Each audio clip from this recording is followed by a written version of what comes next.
Konnichiwa. Hi, Hello, everybody. everyone. It's so great to be here. I've missed a couple of shows, but as always, Tamara and Tom are holding down the fort. But we can go through a couple of updates today. Very short list, so I expect this to be a very short update. But I'm going to start with one and then pass it to them. And the one that I really like is in Copilot. So Microsoft Copilot creates an automatic presentation summary when you open something in PowerPoint. That's And going to be so cool. that's nice. Um, yeah, it makes it a heck of a lot easier. So that's kind of my favorite. And since we're kind of short on numbers of updates, I will pass it and let you guys run with some more. Go ahead, Tamara. You Go can. ahead. Yeah, I was going to say, I usually Sure. pass it to someone named. Go, Tamara. All right. SharePoint. That's the picture that's going to be on I hope so. for That was a good the one. video. That was a good one. All right. um, So, SharePoint design ideas for quick links web part. Hmm. So, Design Ideas now provides formatting suggestions for the quick links web part. This includes suggesting icons and images for a given link, as well as showing how the web part would look with different card sizes. For a single quick link web part,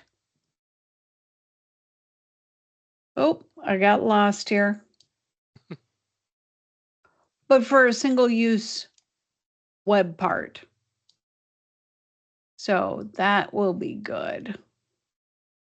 I'm excited about that because when I do quick links, they all end up looking the same. yeah.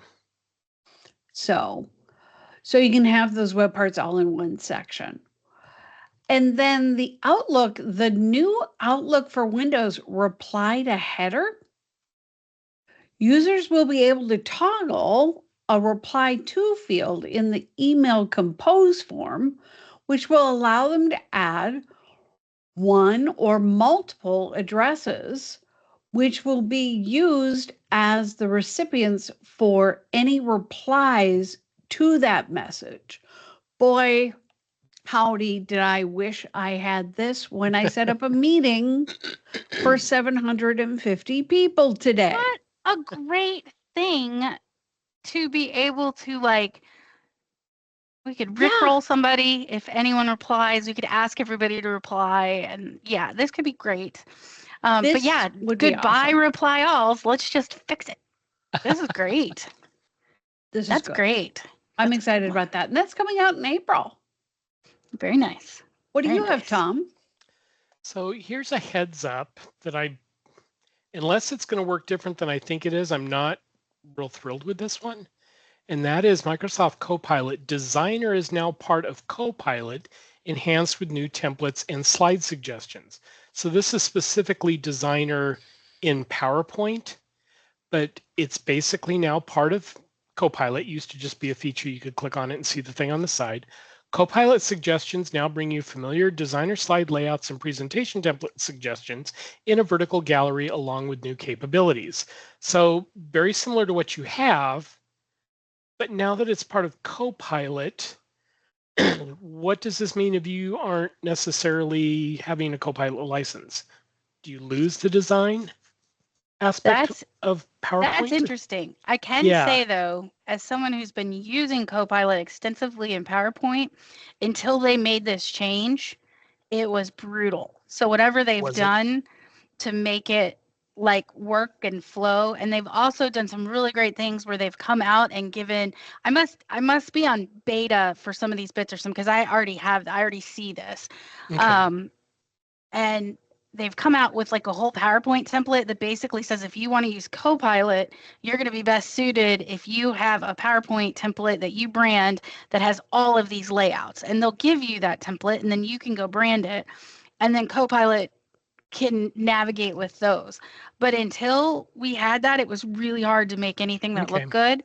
Um, so I don't hate it, but I have a full Copilot license. So I totally Right. see what you're saying and wonder um, the designer button is still there. What happens when I go to designer is it just automatically switches me to Copilot and then, makes changes or whatever. So it'll be curious to see what happens. Maybe you get designer if you don't, and if Yeah. you do, it just takes your Copilot. I don't know. That's definitely something we should look into. Yeah, But we'll have to take a look at that one. yeah, A couple other ones. So this is interesting. Microsoft Teams real-time text in Teams meetings and calls.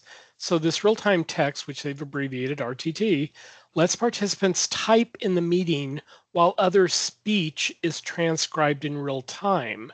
So whether for accessibility reasons or simply a preference, you can use text.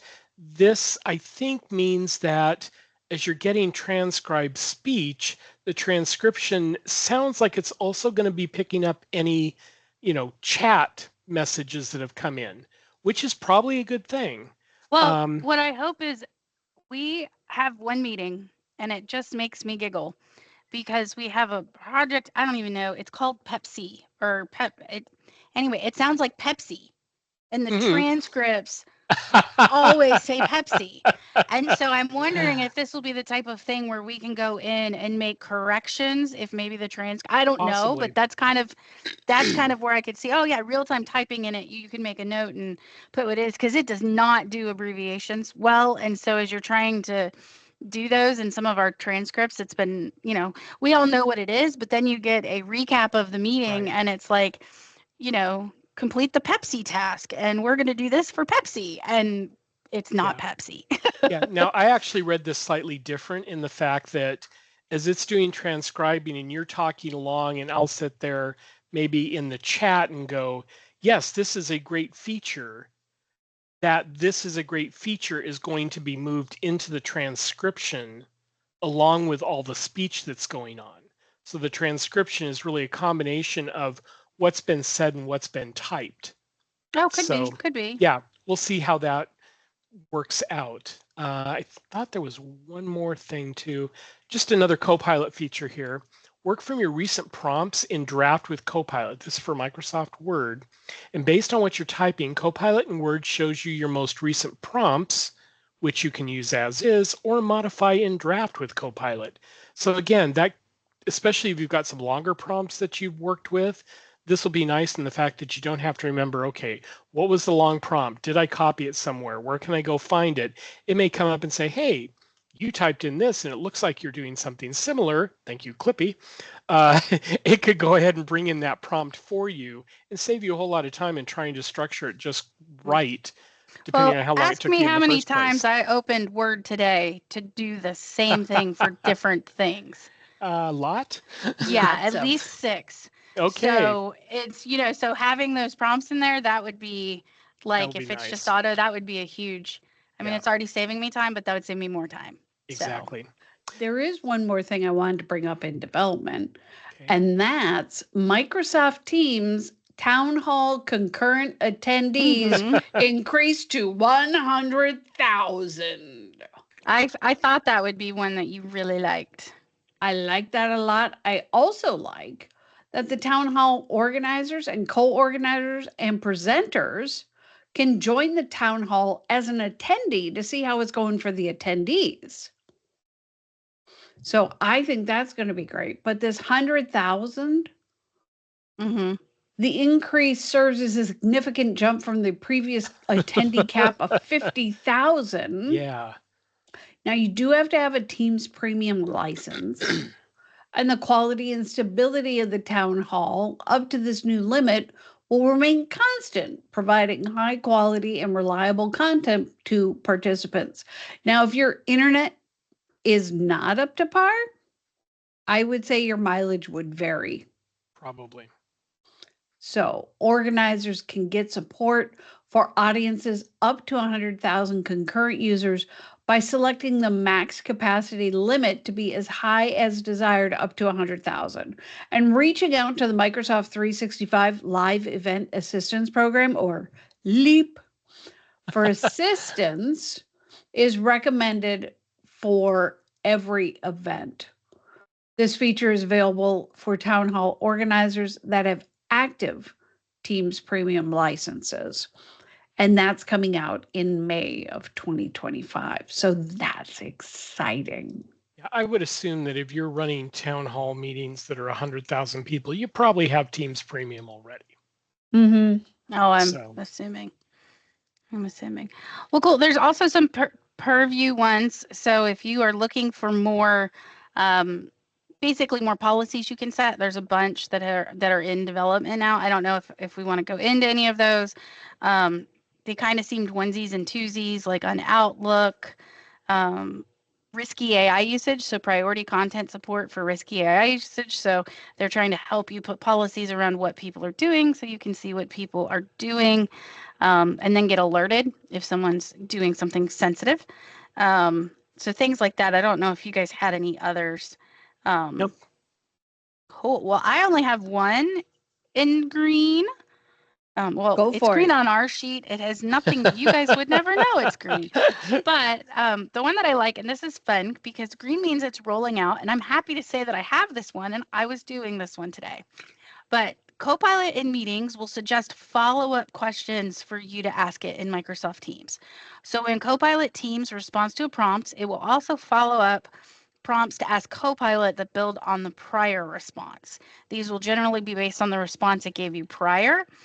So I was in 2 meetings today, and though I really needed to be in both of them, but if I needed to hop, I kind of needed to hop where the fire was the hottest. Right. So I was chatting with Copilot and getting updates about the meeting I wasn't attending while I was attending a meeting, and I was asking it things like, give me a summary up to this point, and then it would say, would you like more details on this? Would you like to ask these questions? These are the things it was just very helpful.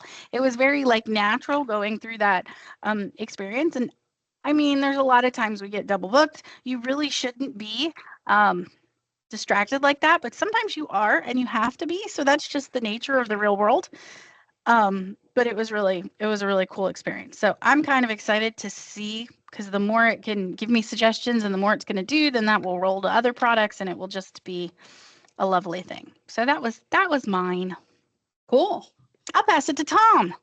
Actually, I'm going to go ahead and pass this one to Tamara because I think I know which one she's going to take, because the other two she probably wouldn't touch. I don't know. I've got 2 marked. Does that surprise you? A little bit. So go for it. All right. All right. So Outlook, MIP sensitivity label support for SMIME in new Outlook for Windows. So new Outlook for Windows, hashtag Outlook for Windows, will support SMIME, secure multipurpose internet mail extensions, signing and encryption as an outcome of sensitivity labels. Admins can set labels advanced setting to define the label to have SMIME sign or encryption, or both. And emails with those labels applied will enforce SMIME sign and encryption. So that's going to be great for everybody that I work with, but that's just rolling out to the standard environment. So we'll have to wait a little bit. That's also going out to GCC, but not your level. But it's not there yet. Well, I must admit, I did not think that was going to be the one you would take, so I'll take the one that I had highlighted in yellow. And that is Microsoft Teams. Admin Center admins can disable the ability to send messages in meeting chat before and after the meeting. So it's basically just expanding the chat control with 2 new values: in meeting only for everyone and in meeting only except anonymous users. So this is basically going to give you the ability to say, hey, the meeting's over, stop chatting. And you won't have these, ongoing chats long after the meeting's done, or they're going off, in a different direction or stuff like that. So this is just something that will allow you to have the capability to say, during the meeting, I want chat, but I don't want pre-chat. I don't want post-chat. I just want to confine to the actual length of the meeting itself. That's coming out this month, and it's coming out to everybody. So that's a really fantastic one, because sometimes I have chats from meetings that were months ago. Maybe we should have moved it to a channel. And then sometimes you're just think about, a meeting where you're maybe not delivering the best news or something like that. You probably don't want people to revisit that later. So Yeah, I could see that being a good one. Well, cool. Well, Tamara, how about you go first with the rolled out section if you have any? I've got one. Whoa! It's a theme. Outlook. Support God. import and export of S-MIME digital certificates in new Outlook for Windows. So users who do not have S-MIME digital certificates installed now can use import functionality to install S-MIME certificate files into their Windows machines. Similarly, export functionality can be used to export S-MIME certificates with new password. So that just launched. Cool. And that is coming out to who's getting the love there? GCC and standard. GCC and the standard. Thank you, Tom. You bet. Well, Tom, go ahead. Microsoft Defender for Office 365. Create, allow, directly in tenant allow block list. That sounds really confusing when you read it without having the context. Admins can create an allow inside the tenant allow block list to override bulk spam and regular confidence phish verdicts directly. So this is not the world I live in, but apparently this is going to make it a lot easier for you to be able to do that allow instead of you having to go through something that sounds like it was probably more complex. This is launched. This is for Exchange, Microsoft Defender, went out to worldwide GC. It came out to everybody. So everybody's now got this. If you're working with those kind of things, take a look at it. You should have it in your environment now. Awesome. Well, I had one, which was the LMS. More detailed LMS errors. If you have Viva Learning set up and you're trying to connect to an LMS, you're going to get a more detailed error. The setup form will have more details when something goes wrong for if you have a failure, which I am sure that is helpful. So that's coming. And then Purview, the compliance portal, data security posture for management of AI. So the AI Hub is released to general availability. The name has been rebranded DSPM for AI. So that's Microsoft Purview Data Security Posture Management for AI. And all the capabilities have been added, including support admin units, displaying AI policies that were created, and supporting additional AI apps. So an AI Hub in Purview is centralized location to gain insights into generative AI, including the sensitive data flowing in AI prompts, both for Copilot, Microsoft 365, and non-Microsoft AI applications. So those who are working in Copilot and with AI now, that's a great way to protect ourselves and do responsible AI. So I think that's all. So we said it was going to be a short show. Yep. The one that's canceled, Viva Pulse, and that is the Pulse data available in the analyst workbench. So that's not coming, and that's been canceled and not added back. But that's that one, and that's it. So yeah. Wonderful. Anything else? Because I'm gone again next week. I'm going to be in Seattle. I'm actually going to be at Microsoft next week, so I will be. Oh. I'll be up in Seattle, so I will miss this next week. But you guys can hold down the fort again. Yes, we have can. done that on a regular you basis. can depend on us. Yes, the dependable Tam Tom. Yes. Well, it helps that we're like maybe about 10 feet away from each other, so there is that. That helps. Well, thank you everybody for watching. See you soon. Bye, everyone. Bye-bye.